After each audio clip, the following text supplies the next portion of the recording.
సకల జనుల సమ్మెతో సాధించుకున్న తెలంగాణ రాష్ట్రంలో బీసీలకు న్యాయం జరిగిందా అనే కోణ విషయాలని తెలంగాణ బీసీ మహాసభ రాష్ట్ర అధ్యక్షులు మెట్టికాళి శ్రీనివాస్ మన దగ్గర ఉన్నారు. మిగతా విషయాల్ని బీసీలకు న్యాయం ఏ విధంగా కొనసాగుతుంది, బీసీలకు ఎలాంటి న్యాయం జరగలేదనే విషయాలని వారి ద్వారా అడిగే ప్రయత్నం చేద్దాం. నమస్తే అన్న. ఈరోజు తెలంగాణ రాష్ట్రంలో సకల జనుల సమ్మెతో సాధించుకున్న తెలంగాణ రాష్ట్రంలో ఈ తెలంగాణ రాష్ట్రంలో బీసీలకు ఎలాంటి న్యాయం జరిగింది? సాధించుకున్న తెలంగాణలో సబ్బండ కులాలు ఏకమై సమ్మెను తీవ్రతరం చేసి ఎంతోమంది బడుగు బలహీన వర్గాల బహుజనులే ఆత్మత్యాగాలు చేశారు. వారి యొక్క బలిదానాల వల్ల ఏర్పడ్డ తెలంగాణలో ఆశించిన మేరకు న్యాయమైతే జరగలేదు. ఎందుకంటే నీళ్లు నిధులు నియామకం అనే ఒక ట్యాగ్లైన్తో తెలంగాణ ఉద్యమం ప్రారంభమైనప్పుడు బడుగు బలహీన వర్గాలకు చెందిన అన్ని రంగాల వ్యక్తులు, ముఖ్యంగా యువత, తమకు ఉద్యోగం వస్తుంది, ఇంటికో ఉద్యోగం వస్తుంది, సాగునీరు వస్తుంది, తాగునీరు వస్తుంది, నిధులు మాకు వస్తుంది, మా బడ్జెట్ మాకు కేటాయింపు జరుగుతుందనే ఒక ఆశాభావంతో ఏదైతే ఉద్యమాన్ని తీవ్రం చేసి తెలంగాణ రాష్ట్రం సాధించుకున్నారో ఆ యొక్క ఫలాలు మాత్రము బీసీలకు అందలేదు. ఎందుకంటే ఈరోజు స్పష్టంగా మన ముందలున్నది ఒకటే,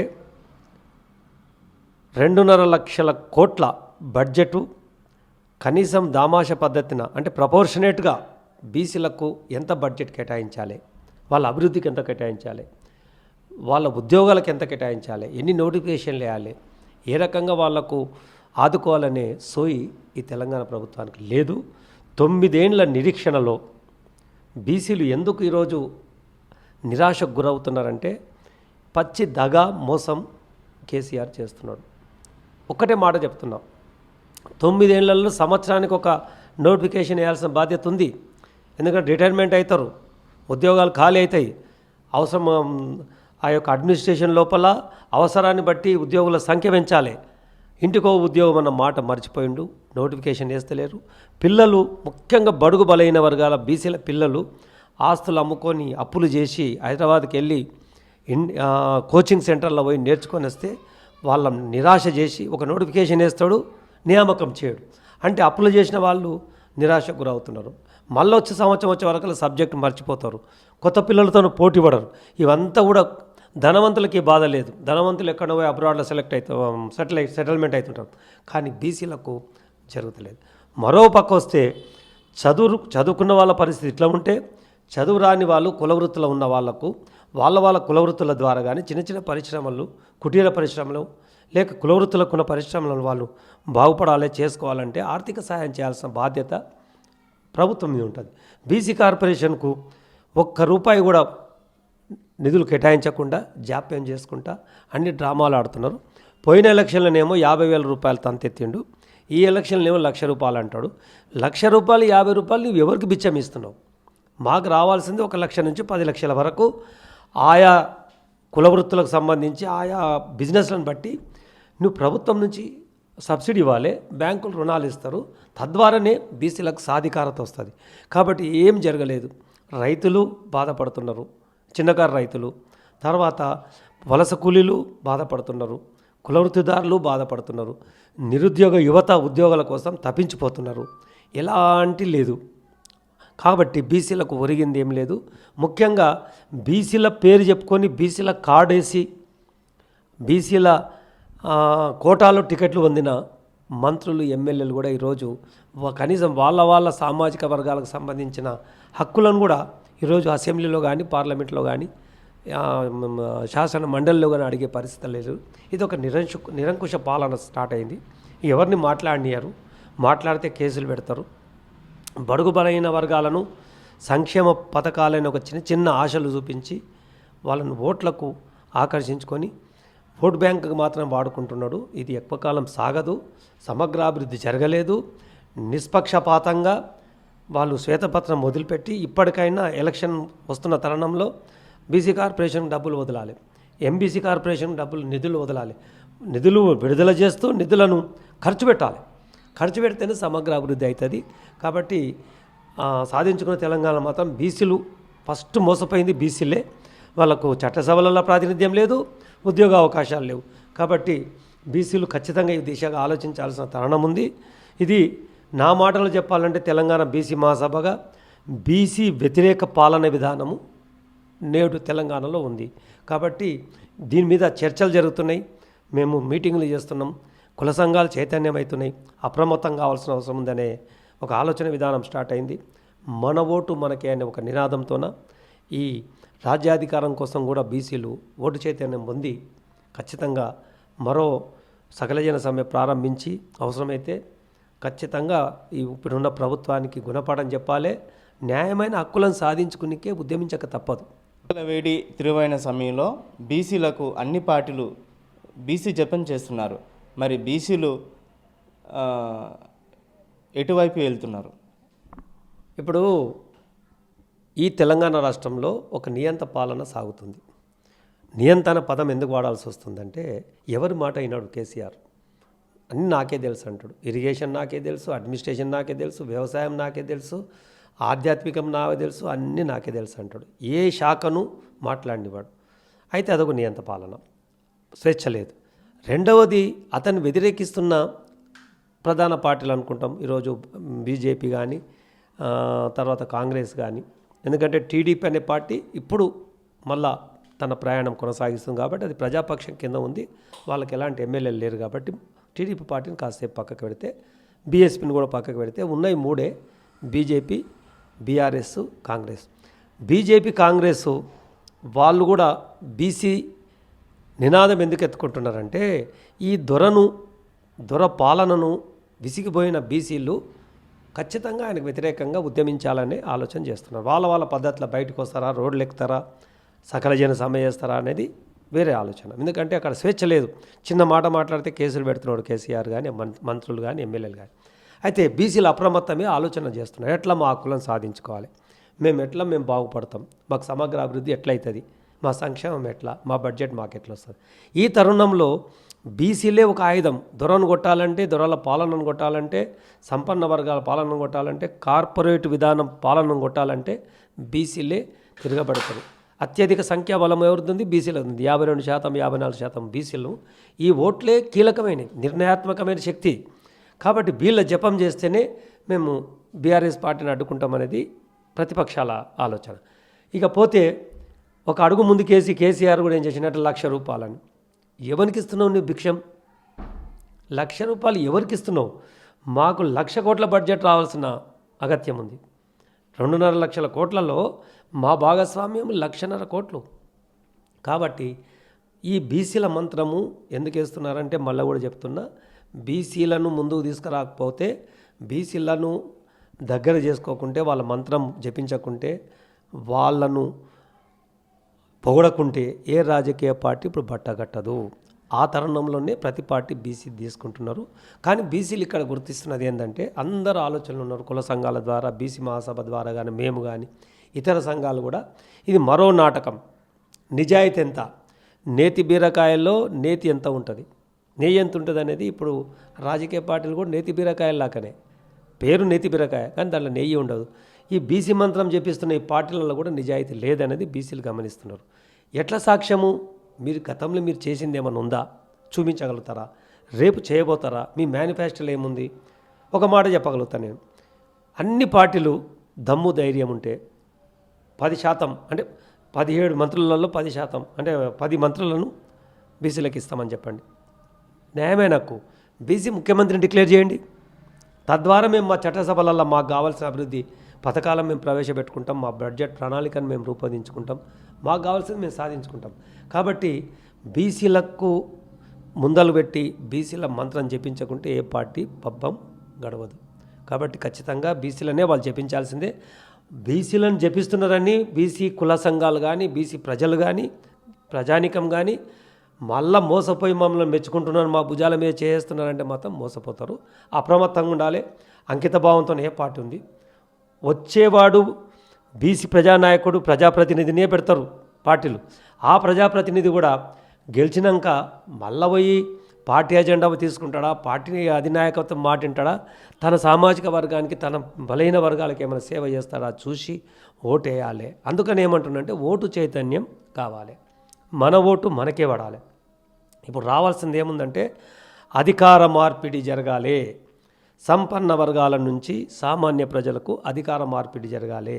బీసీ ప్రజానికము అన్ని కులాల వాళ్ళు ఖచ్చితంగా ఓటు పొత్తు పెట్టుకోవాలి.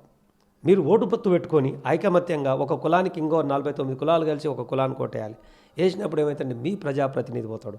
అప్పుడు ఈ పార్టీలతో మనకు పని లేదు. ఏ పార్టీ సుదీర్ఘంగా దాదాపు హైదరాబాద్ రాష్ట్రంలో కానీ, ఆంధ్రప్రదేశ్ రాష్ట్రంలో కానీ, తెలంగాణ రాష్ట్రంలో కానీ ఇంతవరకు బీసీలకు పెద్దపీట వేసిన ఏ పార్టీ లేదు. అదొక్కటే ఒక పార్టీ ఉంది, తెలుగుదేశం పార్టీ. కొంతమేరకు ఆ ట్యాగ్ లైన్లో వచ్చింది, సక్సెస్ అయింది. కాబట్టి బీసీల జపం చేస్తున్న అన్ని పార్టీలు కూడా నిజాయితీని నిరూపించుకోవాల్సిన అవసరం ఉంది. బీసీ ప్రజలు కూడా చిత్తశుద్ధితోన ఆ నిజాయితీలో వాస్తవం ఎంతుందో గమనించాల్సిన పరిస్థితి ఉంది. బాగా చైతన్యంగా ఓటు చైతన్యంతో ఓట్లు వేయాల్సిన పరిస్థితి ఉందనేది నా అభిప్రాయం. రాష్ట్రంలో అత్యధికంగా ఉండే ముదిరాజు కులానికి ప్రధాన డిమాండ్ ఏంది? బీసీఏ నుంచి గ్రూపులో కొనసాగించాలని ఎందుకు జాప్యం జరుగుతుంది? ఇది బీసీఏ గ్రూప్లో వైఎస్ రాజశేఖర రెడ్డి గారు ముఖ్యమంత్రిగా ఉన్నప్పుడు ఈ 2009లో ఎలక్షన్ అప్పుడు ప్రకటించిన జీవో 15 ద్వారా దాంట్లో చాలా న్యాయసమ్మతమైన విషయాలను పరిగణలోకి తీసుకున్నారు.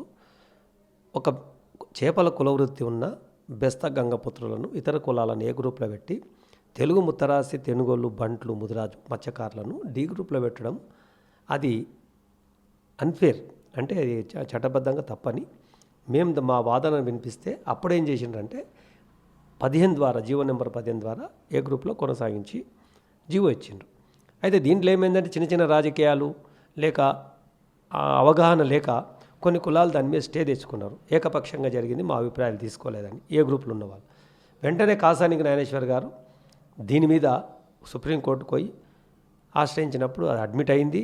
అయినాక ఏమన్నారంటే వాళ్ళు ఏకపక్షంగా జరిగిన ఏదైతే అభియోగం వచ్చిందో అభిప్రాయం ఏకపక్షంగా జరిగిందనేది ముఖ్యమంత్రి వైఎస్ఆర్ ఏకపక్షంగా తీసుకున్నాడు అనేది కాన్సెప్ట్.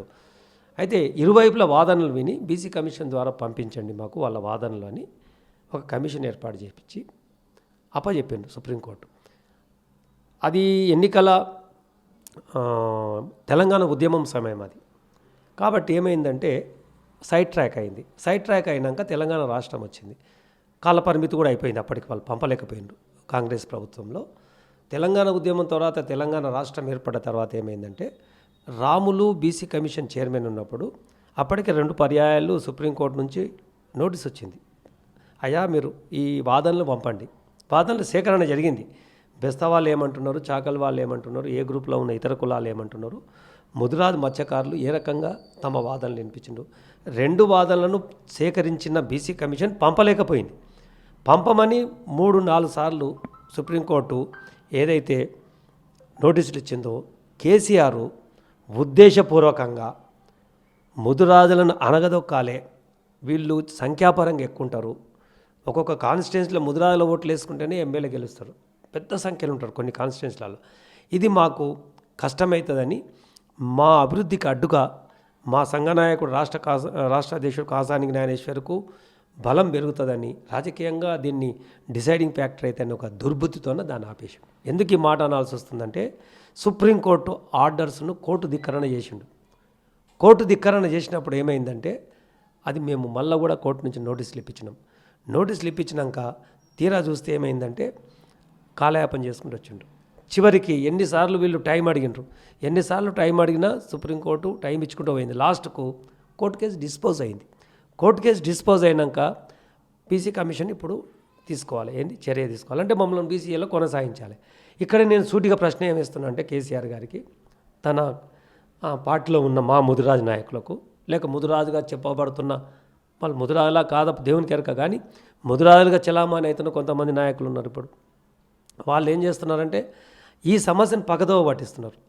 అడుగుతలేరు, డిమాండ్ అడుగుతలేరు. మాకు ముదిరాజులను ఏ గ్రూప్లో కొనసాగించనీకి మీరు చర్య తీసుకోకుంటే మేము రాజీనామా చేస్తామంటే దాని మీద తీవ్రత పెరుగుతుంది.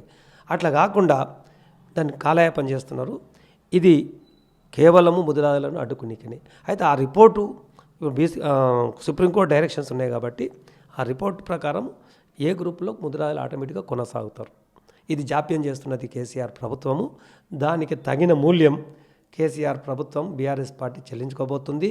దాంట్లో ఉన్న ముదిరాజు తెలుగు ముత్తరాసి బంధువులకు నా విజ్ఞప్తి ఏంటంటే, మీ జాతికి అన్యాయం జరుగుతుంది, మీకు పిల్లలకు రేపు నాడు ఉజ్వలమైన భవిష్యత్తుకు దెబ్బ పడుతుంది. న్యాయంగా అంటే all are equal before law, చట్టం ముందు అందరు సమానమే అన్నప్పుడు బెస్త గంగపుత్రులను ఇతర మత్స్యకారులను కులవృత్తి ఉన్న వాళ్ళని ఏ గ్రూప్లో పెట్టినప్పుడు మాకు అన్యాయం జరిగింది. రాష్ట్రంలో అత్యధిక ఫిషరీస్ కోఆపరేటివ్ సొసైటీస్ ఉన్నవి తెలుగు వాళ్ళకే. మిగతా రెండో సంఖ్యలో బెస్త గంగపుత్రులు వస్తారు, సంఖ్యాపరంగా మనకే ఉంటుంది. అయితే ఈ తరుణంలో అన్యాయం జరుగుతున్నప్పుడు నోరు మెదుపుతలేరు. ఎట్లా మీరు ఓట్లు అడుగుతారు? నైతిక హక్కు మీకుందా? ఇవన్నీ కూడా ఏంటంటే ముదిరాలకు తీరని అన్యాయం జరుగుతుంది. నేను ఈ మాధ్యమం ద్వారా తెలుగు మత్స్యకారులకు ముదిరాజు బంధువులకు చెప్పేది ఏంటంటే, న్యాయమైన డిమాండు సుప్రీంకోర్టు ఇచ్చింది మనకు. దాని ప్రకారం మీరు స్పందిస్తే లేకుంటే మరో ఉద్యమం చేయాలి. ఉద్యమం చేసే అవకాశం టైం తక్కువ ఉన్నప్పుడు ఓటు ద్వారా సమాధానం చెప్పి ఈ ప్రభుత్వాన్ని గద్దెదించాలి. మనం రాబోయే ప్రభుత్వంలో బీసీ ఏ గ్రూప్లో కొనసాగేటట్లు ఆ జీవోని కొనసాగించుకునే ప్రయత్నం చేయాలని ఈ మాధ్యమం ద్వారా నేను ముదిరాజు బంధువులకు నేను ఒక విజ్ఞప్తి చేస్తూ, ఈ మధ్యకాలంలో ఎప్పుడు చేయని ఒక దుశ్చర్య చేసింది బీఆర్ఎస్ ప్రభుత్వము. ముదిరాలను ఏ గ్రూప్లో కొనసాగిస్తే మాకు ఇబ్బంది అవుతుందని కొనసాగించకుండా జాప్యం చేస్తూ ఒక వ్యక్తిని ఫిషరీస్ చైర్మన్గా వేసి అతని ద్వారా అధికారులను బెదిరించి ఆ అధికారులను వాళ్ళు చెప్పిన టీఆర్ఎస్లో ఉన్న ముదిరాజు మత్స్యకారులనే పాలక మండలిగా ఏర్పాటు చేయాలని కొత్త జిల్లాలలో పాలక మండలిగా తాత్కాలిక పాలక మండలిగా చేస్తున్నారు. అంటే తద్వారా ఏంటంటే ముదిరాజులు చైతన్యమైన మాకు ఓటేయరు కాబట్టి, చదువుకున్న యువత ఓటేయరు, రాజకీయాలు ఉన్న వాళ్ళు ఓటేయరు. అయితే మత్స్యకారులు కొంచెం అమాయకంగా ఉంటారు, మా చేతిలో ఉంటారని అధికార దుర్వినియోగం చేసి మత్స్య కార్మిక సంఘాలన్నీ కబ్జా చేసిండ్రు. ఇది పూర్తిగా దాన్ని ఏమంటే అధికార దుర్వినియోగం. నేను ఈ మాధ్యమం ద్వారా చెప్తున్నా, మన హక్కులు సాధించుకోవాలనుకుంటే చేపల సంఘాలకు రాజకీయాలు ఏంది? వీళ్ళు అసిస్టెంట్ డైరెక్టర్లను బెదిరించి మొత్తం వాళ్ళు చెప్పిన వాళ్ళనే నామినేట్ చేసుకుంటూ భయపెట్టి వాళ్ళ కార్యకర్తలను స్వార్థపరులను వాళ్ళ ఏజెంట్లను మాత్రమే డైరెక్టర్గా వేసుకొని ముదిరాజు ఓట్లను అంటే మత్స్యకారులకు ఓట్లను సాధించుకోవాలనుకుంటున్నారు. ఈ యొక్క మోసాన్ని మత్స్యకారులందరూ గమనించాలి. తెలుగు ముదిరాజు మత్స్యకారులు అప్రమత్తం కావాలి. రాజకీయాలు ఉండవు, కులవృత్తులలో రాజకీయాలు ఉండవు, గతంలో ఎప్పుడు లేవు. కాబట్టి ఏ గ్రూప్ విషయంలో బీఆర్ఎస్ పార్టీ పూర్తిగా ముదిరాజులకు వ్యతిరేకంగా ఉండి మా అభివృద్ధిని అడ్డుకుంటుందనేది నా భావన. దానికి తగిన మూల్యం చెల్లించుకోవాల్సి వస్తుంది. తప్పనిసరి మేము సాధించుకుంటాం. కోర్టు ఆర్డర్స్ ఉన్నాయి, న్యాయం ఉంది. ఇది మీ మాధ్యమం ద్వారా నేను ప్రభుత్వాన్ని మరొకసారి డిమాండ్ చేస్తున్నాను. నేడు రాష్ట్రంలో ఎన్నికల వాతావరణంలో బీసీలకు ఏ పార్టీ ద్వారా న్యాయం జరుగుతుంది, ఏ పార్టీ ద్వారా బీసీలకు న్యాయం జరగబోతున్న విషయాలని వేచి చూడవలసిన పరిస్థితి కొనసాగుతుంది.